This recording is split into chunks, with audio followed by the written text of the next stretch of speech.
సజ్జల గారికి ఒక విషయం తెలియజేయాలనుకుంటున్నాను మీ మీడియా ద్వారా. ఏమిటంటే మరి గతంలో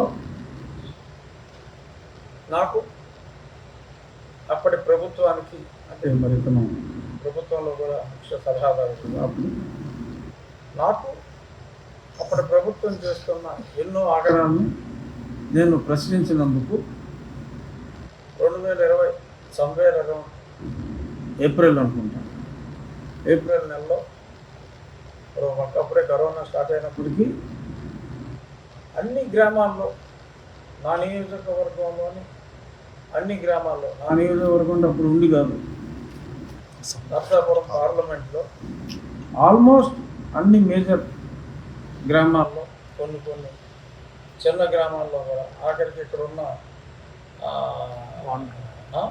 వాండ్రం చెన్నూరు కదా, ఆ వాండ్రంలో కూడా అప్పటి వైసీపీ నాయకులతో నా ఫోటోలకి చెప్పులతో కొట్టించిన వ్యక్తులు వాళ్ళకి వాళ్ళు రాక్షసులు పిశాచాలు అని అనుకుంటే వాళ్ళ ఇష్టం. అప్పుడు కూడా నేను వీళ్ళంతా రాక్షసులు పిశాచాలు సంకర జాతి వాళ్ళు అని నేను పొరపాటును కూడా మాట్లాడదు. వారి వ్యక్తిత్వం వాళ్ళ ఇష్టం. ఏదో చేశారు, దిష్టి బొమ్మలు తగలబెట్టారు. దిష్టి బొమ్మలు తగలబెట్టడం అంటే మరి అది కూడా తీవ్రమైన చర్య. మరి కొంతమంది అయితే సరే చెప్పుకోవాలంటే బాధ అనిపిస్తుంది, మూత్రం కూడా పోసారు. అవి కూడా డైరెక్ట్గా టీవీలో చూపెట్టకపోయినా సోషల్ మీడియాలో అవి పెట్టి చాలా ఆనందించారు. మరి వాటిని రాక్షసానందం అంటారా, పిశాచానందం అంటారా, సరే ఏదో డైరెక్ట్గా మనం టచ్ చేయలేక ఏదో పిల్లవేషాలు వేసారులే, పిల్ల మెధవులు అని చెప్పి నేను అప్పటికి క్షమించిన. మరి ఎన్ని రోజులు చూశారు కదా, ఏమైంది, ప్యాక్ చేసి పంపించాను కదా. నేను ఎంత పని చేశానో మీకు తెలుసు కదా. 2 సంవత్సరాలు ఒక్కడనే పోరాడు, ఇంటర్ పేరు ఇలా చేస్తారా. సో సరే అది పాస్ట్. ఇప్పుడు మరి వాళ్ళకి బుద్ధి వచ్చిందేమో తెలియదు. వాళ్ళు చేసిన ఒక ఎంపీ పైన వాళ్ళు చేసిన పని ఒక చెత్త మాటలో నిరంతరం మాట్లాడుతూ అదే సాక్షి ఛానల్లో కూర్చొని ఇంకెవడో పిలవడా కృష్ణరావు, నన్ను కూడా ఎన్నో మాటలు మాట్లాడాడు గతంలో. పైగా మళ్ళీ క్లారిఫికేషన్ ఇస్తూ ఇంకా అసహ్యంగా మాట్లాడాడు. ఇప్పుడు సంకర జాతి అని మాటలు మాట్లాడటం అంటే మరి అది మామూలు డెరోగేటరీ కాదు. ఆ ఇద్దరు మూర్ఖపు జర్నలిస్టులకి మరి ఈయన్ని కూడా మరి మూర్ఖుడు అనాలో మరేమనాలో మరి నాకు తెలియదు. ఈయన అగ్నికి ఆజ్యం పోసినట్టు సంకర జాతి అనే పదం వాడటం జరిగింది. అంటే వీళ్ళంతా క్రాసు.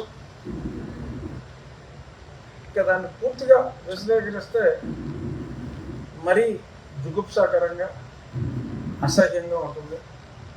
అందులో ఎస్సీ సామాజిక వర్గానికి చెందిన వాళ్ళు ఉన్నారు, రెడ్డి సామాజిక వర్గానికి చెందిన వాళ్ళు ఉన్నారు, అన్ని సామాజిక వర్గాలకి చెందిన వాళ్ళు ఉన్నారు.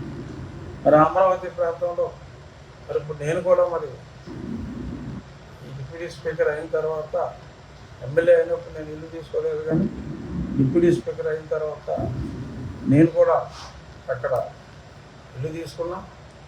నేను కూడా ఒక రకంగా అమరావతి ప్రాంత నివాసనే. జగన్మోహన్ రెడ్డి లాగా, జగన్మోహన్ రెడ్డి ఇంటికి నా ఇంటికి 500 మీటర్ల దూరం ఉంటుంది అంతే.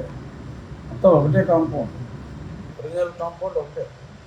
సో జగన్మోహన్ రెడ్డి ఇంటికి నా ఇంటికి 500 మీటర్ల దూరం ఉంది. మరి గతంలో నా మీద చెప్పులతో కొట్టించిన వ్యక్తి రాక్షసుడైతే మరి ఆ రాక్షసుడి పక్కనే కూతవేడు దూరంలో నేను నివసిస్తున్నా. ఇప్పుడు అందరినీ కలిపి అమరావతి ప్రాంతంలో ఉన్న వాళ్ళందరినీ మరి సంకర జాతి అని ఆయన కూడా అక్కడక్కడ ఉంటున్నాడు. సజ్జల గారు కూడా ఏదో ఒక గ్రూప్ కాలనీలోనే సజ్జల గారు కూడా ఉంటున్నాడు. మరి ఆయన కులానికి చెందిన వారు ఉన్న కిన్నెరులు కింపురుషులు స్వచ్ఛమైన జాతం నేను కామెంట్ చేయదలుచుకున్నాను. ఎందుకంటే వాళ్ళకిలాగా కామెంట్ చేసి మనం చెప్తున్నారు కాదు కనుక మీకు మీరు వర్ణించుకోండి. ప్యూర్ బ్రీడ్గా మీరు వర్ణించుకోండి, తప్పులేదు. కానీ మమ్మల్ని అమరావతిలో మీ ఇంటి దగ్గరే నివసిస్తున్న మమ్మల్ని వేరు చేసి కమ్ముకొస్తుందంటూ ఇష్టం వచ్చినట్టు మాట్లాడి వారందరినీ సంకర జాతిగా వర్ణించి మరి ఇది చట్టరీత్యా ఈవెన్ ఎస్సీ ఎస్టీ అట్రాసిటీస్ ప్రత్యేకంగా ఒక వ్యక్తిని ఉద్దేశించి మాట్లాడక్కర్లా, ఒక సమాజాన్ని ఉద్దేశించి మీరందరూ సంకరజాతి వాళ్ళు అని మాట్లాడటం వాళ్ళిద్దరూ మాట్లాడిన దానికన్నా కూడా అతిపెద్ద నేరం. సో కాబట్టి ఈరోజు నేను డీజీపీ గారికి ఒక కంప్లైంట్, నిన్న సజ్జల గారు వాడిన ఆ భాషా ప్రయోగం యొక్క వీడియో క్లిప్పింగ్, ఆ పేపర్ కట్టింగ్ ఇవన్నీ కూడా అటాచ్ చేసి ఇస్తున్నా. ఇదిగో కాపీ, మీ అందరికి కూడా కాపీలు ఇస్తా.